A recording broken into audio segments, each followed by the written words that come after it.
বাজারে গিয়ে দেখি এক বরফ বিক্রেতা, এই বরফ লাগে নাকি, বরফ বিক্রি করবো, বরফ লাগবে নাকি নাও, এইভাবে চিল্লাইতেছে। বাজারে আগত লোকজন বলতেছে, এই বরফ বিক্রি করবে করো, কিন্তু এত চিল্লা পাল্লা করো কেন? বলতেছে আমার চালান শেষ হয়ে যাচ্ছে, আমার বরফ গলে যাচ্ছে, আমার আয়ু শেষ হয়ে যাইতেছে, এই জন্য আমি চিল্লা পাল্লা করতেছি।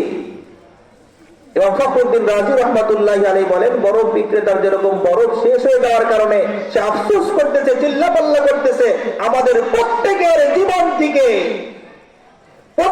জীবন থেকে সময় নামক আইসক্রিম, মালাই যেটাই বলেন, এটা আস্তে আস্তে খসতেছে কিনা, গলতেছে কিনা, গলতেছে।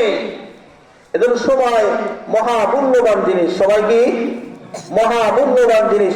1 সেকেন্ড সময় আপনি পাইলেন, 1 সেকেন্ড সময়ের মধ্যে এক আল্লাহকে একবার ডাক দিলেন, এই একবার আল্লাহকে ডাকার কারণে হতে পারে এই একটা ডাক আল্লাহর দরবারে কবুল হয়ে যাওয়ার কারণে আপনার বাকি জীবনের গুনাহ সব আল্লাহ তাআলা মাফ করে দিবেন। সুবহানাল্লাহ, সুবহানাল্লাহ। ফুকাহায়ে কেরাম মাসালার কিতাবের মধ্যে লেখে, বাচ্চা ভূমিষ্ঠ হয়, বাচ্চা ভূমিষ্ঠ হইছে, ভূমিষ্ঠ হওয়া মাত্র ওয়া চিৎকার দিছে, এরপরে মারা গেছে।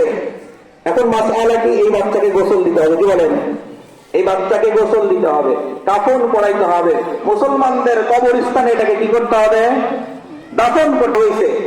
ওয়া বলে নাই, একটু সময় পাই নাই, এই বাচ্চাকে কি করতে হবে? নেকড়া দিয়ে পেঁচায়া গেড়ে রাখতে হবে।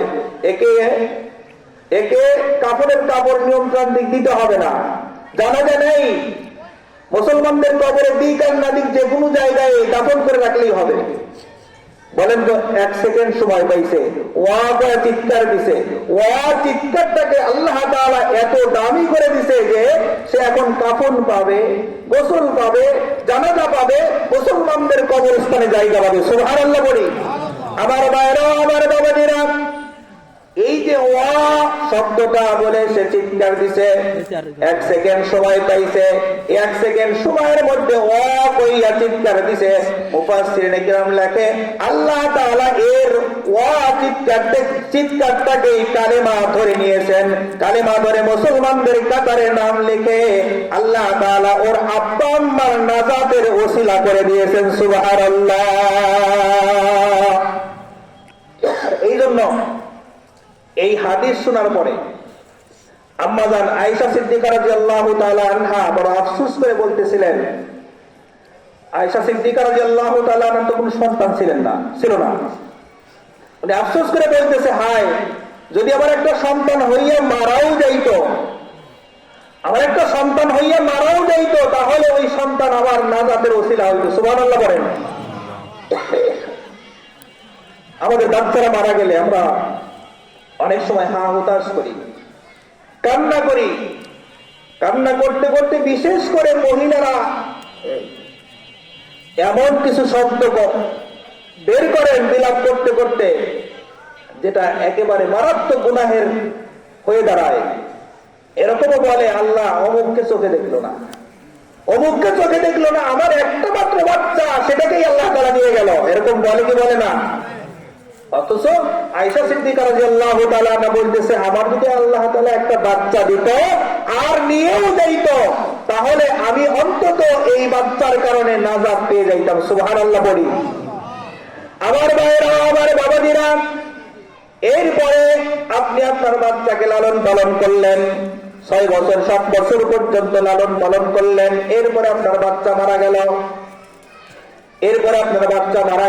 আপনি যদি ধৈর্য ধারণ করতে পারেন আর আলহামদুলিল্লাহ পড়তে পারেন, আল্লাহর হাবিব সাল্লাল্লাহু আলাইহি ওয়াসাল্লাম বলেন, তুমি যদি আলহামদুলিল্লাহ পড়তে পারো, আল্লাহ পাক সুবহানাহু ওয়া তাআলা জান্নাতের মধ্যে তোমার জন্য একটা ঘর বরাদ্দ করে দিবেন। সুবহানাল্লাহ।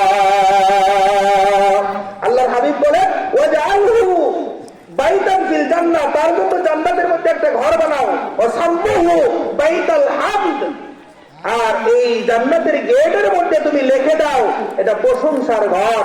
অর্থাৎ বাচ্চা মারা গেছে, এরপরেও মা শোক না করে আলহামদুলিল্লাহ পড়ছে। এই আলহামদুলিল্লাহ পড়ার কারণে সুবহানাহু ওয়া তাআলা তাকে একটা জান্নাত দিয়েছে, আর এই জান্নাতটার নাম হলো বাইতুল হামদ, অর্থাৎ প্রশংসার ঘর। সুবহানাল্লাহ। তাহলে বাচ্চা মারা গেলে যদি আলহামদুলিল্লাহ করতে পারি, একটা জান্নাত আমার জন্য বাজে। তো বলতেছিলাম